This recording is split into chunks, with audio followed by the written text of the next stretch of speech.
Oke, kita mulai di Q&A. Teman-teman media silakan untuk bertanya. Tapi memang waktunya tidak terlalu panjang. Kita beri kesempatan dua dulu. Rekan media jangan lupa sebutkan nama dan juga dari media mana ya. Iya. Oke.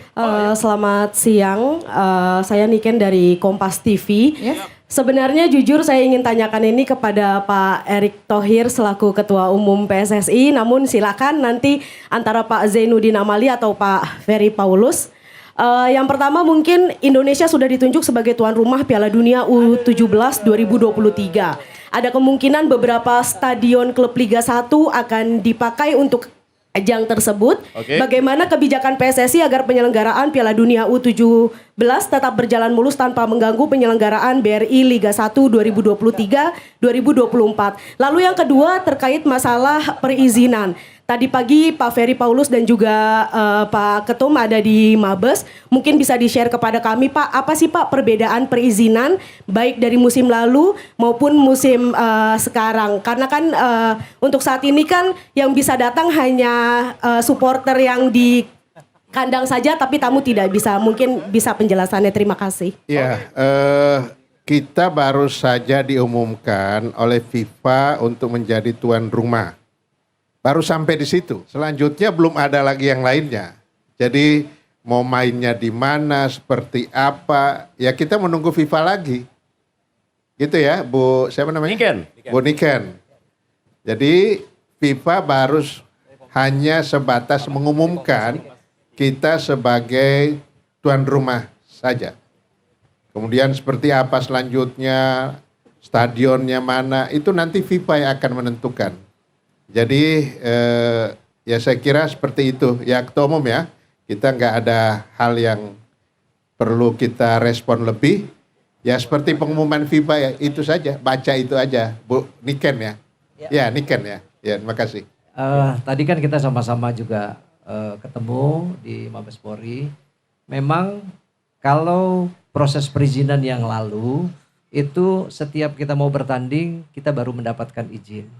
Nah hari ini Mabes Polri sudah melakukan akselerasi bersama dengan Liga dan tentunya atas rekomendasi dari PSSI. Akselerasinya ini untuk 1 tahun full. Ya, jadi sudah diterbitkan yang namanya izin prinsip dari Mabes Polri selama 1 tahun full. Kita sudah dapat surat itu jauh dari hari di mana kita tentukan pada waktu kita launching kemarin. Jadi hampir kira-kira 3 minggu yang lalu kita sudah dapatkan. Nah setelah itu memang proses izin itu akan dilakukan kepada Polda atau Polres. Bahkan di beberapa Polres pun juga sudah melakukan rakor dan Polda di daerah masing-masing. Ya mudah-mudahan ini terus lancar sehingga kita ke depan lebih mendapatkan kepastian di dalam proses perizinan. Ya tentunya tidak lain karena memang semua bergandengan tangan, terutama kemauan keras dari PSSI, yaitu Ketua Umum PSSI bersama dengan Mabes Polri untuk mengakselerasi proses izin ini. Jelas ya, Niken? Kayaknya pertanyaan titipan dari PT Liga itu ya. Baik, tentang manfaat yang diperoleh BRI, persis seperti waktu saya memberikan sambutan tadi, emang BRI ya bank segede gini ya. Tahu nggak bahwa Bank BRI itu segede apa ya? Saya kasih tahu aja bahwa bank ini labanya terbesar di Indonesia selama ini. Kemarin 1 tahun labanya 51,4 triliun rupiah. Jadi banknya besar, tapi diisi dari kumpulan yang kecil-kecil kemudian menjadi besar. Maka nyari sponsorship juga mesti nyari kira-kira olahraga apa yang memang benar-benar itu mencerminkan olahraganya orang banyak. Itu ketemu sepak bola. Dan kemudian manfaatnya apa? Kita sudah sampaikan tadi, ketika kompetisi diputar tanpa penonton saja, kita masuk dan kita lihat bahwa nilai perputaran ekonomi itu sekitar 3 triliun tanpa penonton ya. Dan kemudian BRI dapat apa? Selama 2 musim kompetisi kita mensponsori itu, kenaikan indeks awareness brand yang bernama BRI itu naik dari 83 menjadi 85. Itu indeks awareness tertinggi selama ini. Itu kalau indeks awareness terhadap BRI sebagai brand, sebagai korporasi. Tapi kemudian kita kan tonjolkan satu produk. yang kita sebut BRIMO ya. BRI Mobile. Itu indeks awareness-nya naik ya terhadap BRIMO itu ya. Dari 59 ke 62. Kemudian realnya apa? User BRIMO naik dari 11,2 juta user, sekarang user BRIMO sudah mencapai 27,2 juta. Naiknya signifikan sekali. Dan kemudian tadi belum saya sebutkan dalam pidato, ya. Sekarang orang bertransaksi menggunakan BRIMO itu 5 bulan ini sampai Mei, volume transaksi lewat BRIMO sudah 1.547 triliun, tahu nggak? Ada nggak rencana BRI kira-kira untuk kira-kira ini secara berkelanjutan? Saya kira kalau dari putaran kompetisi ke putaran berikutnya, kita dari sponsorship ke sponsorship berikutnya, selalu kita lakukan evaluasi. Dan bagi kita tidak ada kata sempurna, karena kita selalu punya ruang untuk melakukan penyempurnaan. Maka apabila ruang untuk penyempurnaan itu terbuka di antara kita, gitu, Pak Ferry, gitu, ya, maka tidak tertutup kemungkinan kita untuk melakukan paling tidak payung kontrak untuk jangka panjang. Tetapi harus ada peluang bahwa apabila satu pihak atau dua pihak katakanlah ada hal yang memang tidak ketemu, ya harus memungkinkan kita untuk bisa baik-baik. Tapi rasanya kita tidak ingin juga bisa baik-baik ya Pak ya. Meskipun baik-baik, kita tetap ingin ada kecocokan gitu. Dan itulah maka dua-duanya mesti berkomitmen. Bapak sebagai operator harus terus melakukan penyempurnaan penyelenggaraan liga. Sementara BRI sebagai sponsor akan menuntut gitu. Akan menuntut untuk dilakukan penyempurnaan. Sehingga Bapak aja yang dituntut, Bapak kita enggak gitu ya. Cocok Pak. Cocok ya Pak ya. Gitu. Iya, pertama masalah stadion. Memang kita semua harus betul-betul menurunkan tensi bahwa gelaran sepak bola itu bukan semata-mata hanya kompetisi saja gitu. Jadi kita memang masih perlu pendalaman lebih lanjut. Yang utama tentunya direktif dari FIFA kaitannya dengan verifikasi, persiapan, kemudian juga stadion-stadion mana yang akan ditunjuk. Ya, kemudian tentunya ini nggak berhenti sampai di sini. Jadi rasanya teman-teman wartawan terlalu cepat, maunya lari cepat aja. Sabar dulu, yang pasti gelaran liga kita sampai dengan kick off pertama, terus bergulir kedua, ketiga dan seterusnya. Bahkan, nah ini tadi teman-teman klub juga banyak yang tanya. Memang penontonnya 50%. 50% itu ya ketika ada kampanye.